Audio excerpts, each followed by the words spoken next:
नमस्कार, मी मानिनी गद्रे. चला गीतेच्या अंतरंग जाणून घ्यायचा प्रयत्न करूया.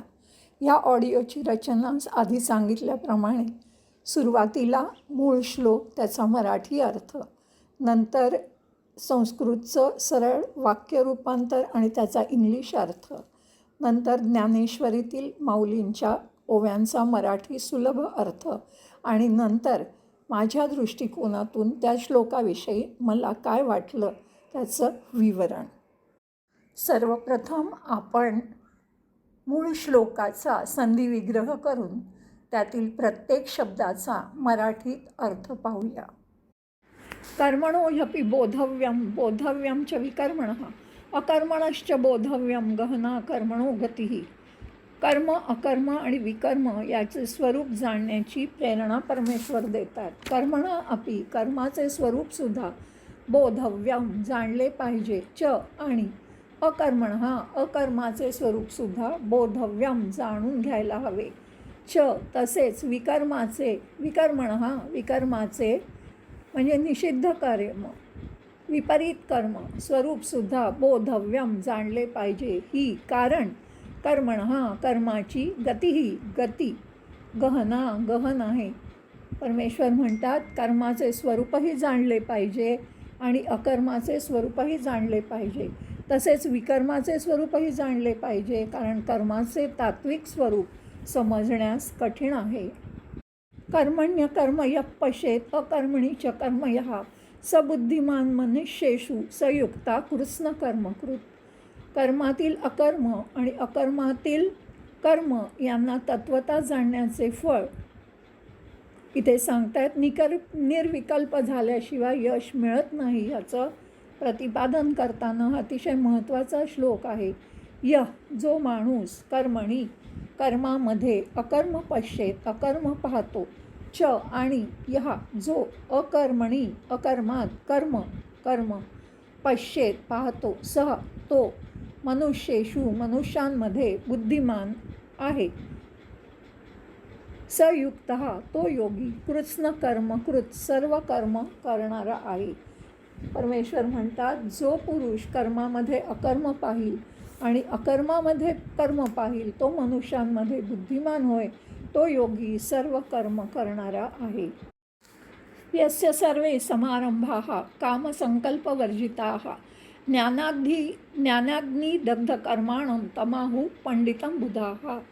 कामनारहित आणि संकल्परहित आचरण करणाऱ्या ज्ञानी पुरुषाची प्रशंसा करताना परमेश्वर म्हणतात यस्य ज्याची सर्व चर आणि अचर समारंभाः सम अधिक आरंभ शास्त्रसंमत कर्म कामसंकल्पवर्जिताः कामना आणि संकल्प यांच्या विना असतात. त्यागातूनच शांती मिळते. ज्ञानाग्नी दग्ध कर्माणं ज्याची सर्व कर्म ज्ञानरूपी अग्नीचे द्वारा भस्म झालेली असतात, म्हणजे ज्याचा अहंकार नाहीसा झालेला असतो, त्या महापुरुषाला जो अकर्ता असतो त्याला बुधाः ज्ञानीसुद्धा पंडित आहुः म्हणतात. ज्याची सर्व शास्त्रसंमत कर्म कामनारहित व संकल्परहित होत असतात, तसेच ज्याची सर्व कर्म ज्ञानरूप अग्नीने जळून गेली आहेत, त्या महापुरुषाला ज्ञानी लोकही पंडित असं म्हणतात. पंडित म्हणजे ज्याची पंडा बुद्धी आहे, उच्च प्रतीची बुद्धी आहे, असा तो पंडित. त्यक्त्वा कर्मफलासंगम नित्यतृप्तो निराश्रयः कर्मण्यभिप्रवृत्तोपि नैव किंचित करोति सः. फलासक्तीचा त्याग करून कर्म करणाऱ्यांची प्रशंसा इथे केलेली आहे. परमेश्वराचा आधार वाटतो, प्रकृतीचा आश्रय वाटत नाही. कर्मात पुढे मनाने बांधला जात नाही. कर्मामध्ये कर्म करतो पण तो मनाने बांधला जात नाही. जो पुरुष कर्मफलासंगम सर्व कर्म आणि त्यांची फलं यातली आसक्ती त्यक्त्वा संपूर्णपणे सोडून देऊन निराश्रय हा भौतिक आश्रयाने रहित झालेला आहे, म्हणजे संसाराचा त्याला आश्रय वाटत नाही. आणि नित्यतृप्त हा परमात्म्यामध्ये नित्यतृप्त आहे. सहा तो कर्मामध्ये अभिप्रवृत्त अपि व्यवस्थितपणे वावरत असतानाही वस्तुतः न एव किंचित करोती, काहीही करत नाही. परमेश्वर म्हणतात, जो पुरुष सर्व कर्मांमध्ये आणि त्यांच्या फलांमध्ये आसक्ती पूर्णपणे टाकून तसंच सांसारिक आश्रय सोडून देऊन परमात्म्यात नित्यतृप्त असतो, तो कर्मामध्ये उत्तम प्रकारे वावरत असूनही वास्तविक काहीच करत नाही. आता आपण मूळ संस्कृत श्लोकाचं सरळ वाक्यात रूपांतर करूया आणि त्या पूर्ण श्लोकाचा इंग्रजीमध्ये अर्थ पाहूया. कर्मणः बोधव्यम च विकर्मणः बोधव्यम च अकर्मणः बोधव्यम कर्मणः गतिः गहना. It is essential to discriminate between action, forbidden action, and inaction, inscrutable in the way of karma, that is action.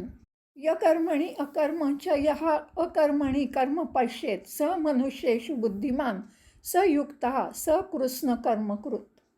He who sees inaction in action and action in inaction is wise among people. यस्य सर्वे समारंभाः कामसङ्कल्पवर्जिताः तं ज्ञानाग्निदग्धकर्माणं बुधाः पंडितम् आहुः. He is a yogi and doer of all actions. The sages call him wise, whose actions are all devoid of design and desire for results and are burned by the fire of knowledge. यः कर्मफलासङ्गं त्यक्त्वा नित्यतृप्तः निराश्रयः स कर्माणि अभिप्रवृत्तः अपि किंचित न करोति एव. Without attachment to the fruits of action, ever content, depending on nothing, though engaged in karma, verily he does not do.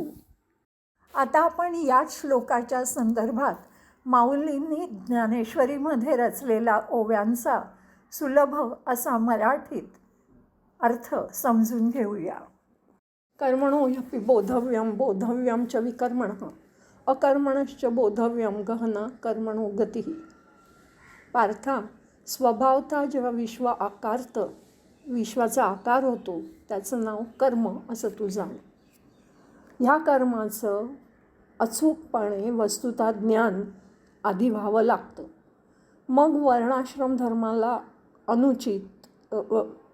वर्णाश्रम धर्माला उचित जे विहित आपल्याला विशेषत्वानी प्राप्त झालेलं आहे ते विकर्म असं जाण. ह्या सगळ्यांचं पूर्णपणे फळाचं ज्ञान तू घे.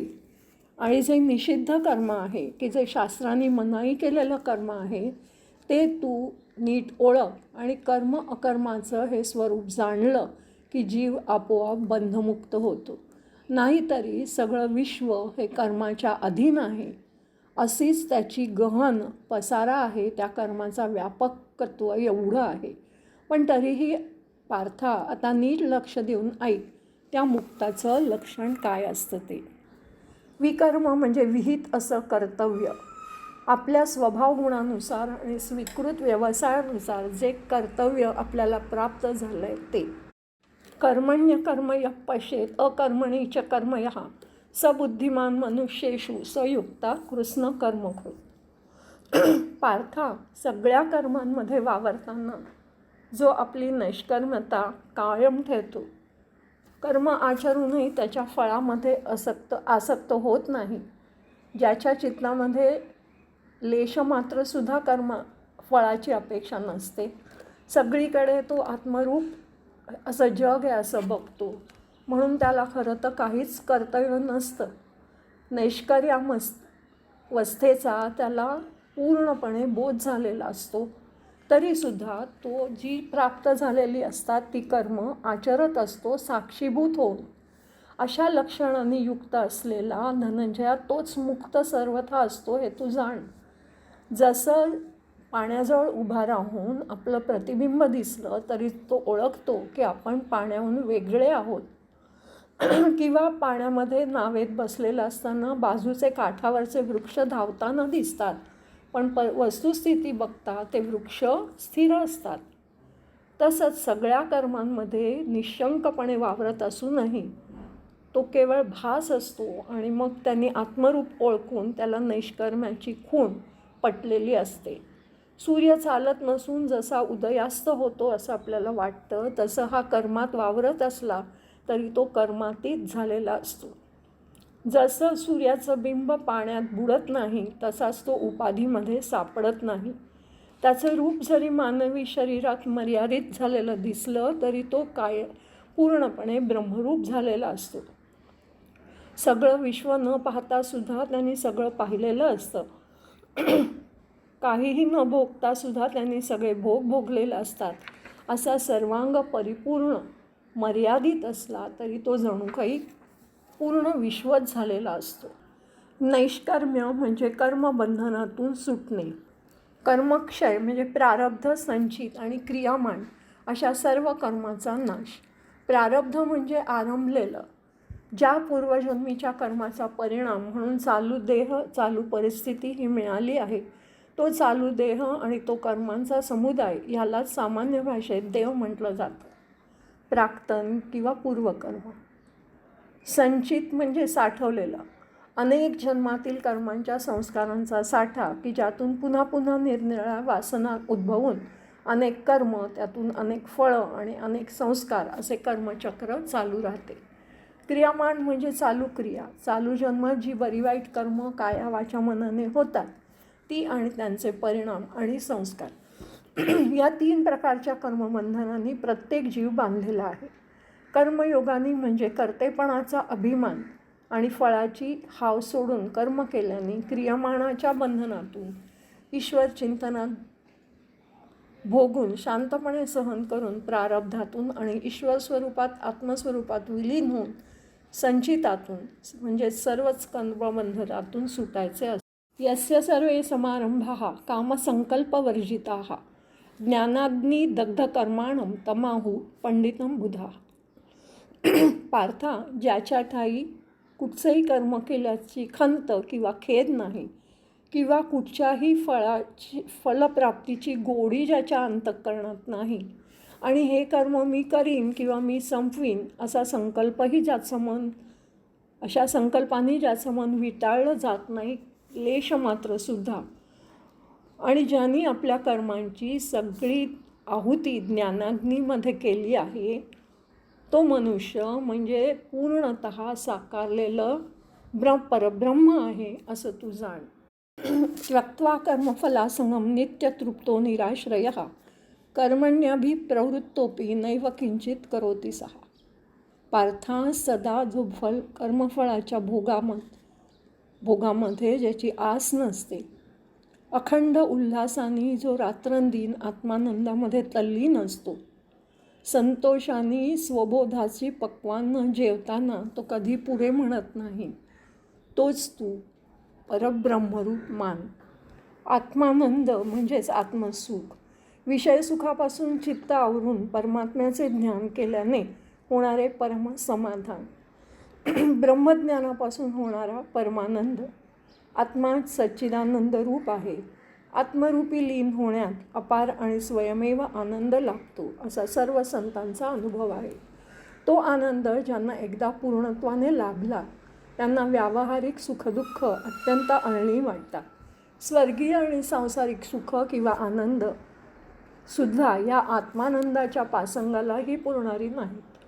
आत्मसुख हे अखंड आणि अवीट असं आहे. स्वबोध पक्वान्न म्हणजे सच्चिदानंद आत्मस्वरूपाचा अनुभव हाच जणू काही त्याच्यासाठी पक्वान्न असतो आणि तो अनुभव घेण्यासाठी तो कधीही नाही म्हणत नाही, थांबत नाही. आता या श्लोकाबद्दल माझ्या दृष्टिकोनातून मला काय वाटतं ते आपण पाहूया.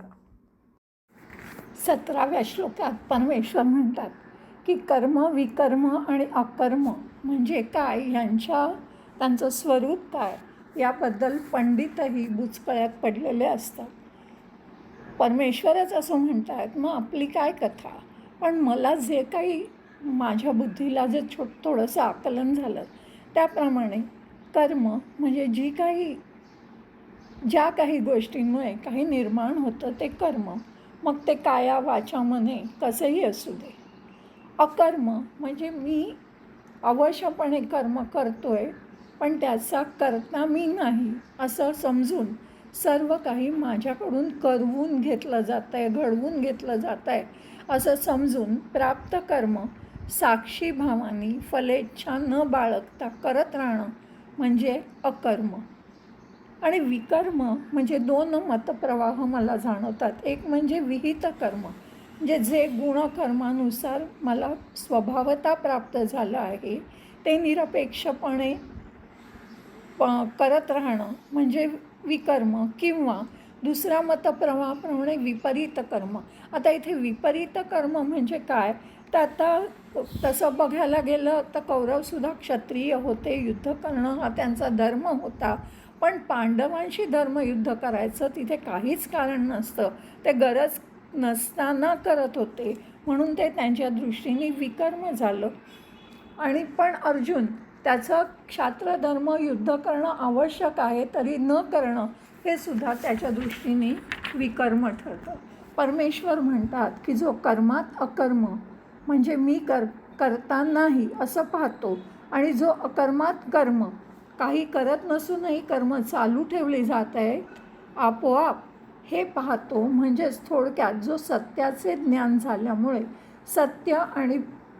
सत्य म्हणजे परमेश्वर तत्व आणि भासमान सृष्टी यातला फरक जाणतो, तोच खरा ज्ञानी आणि तोच खरा पंडित.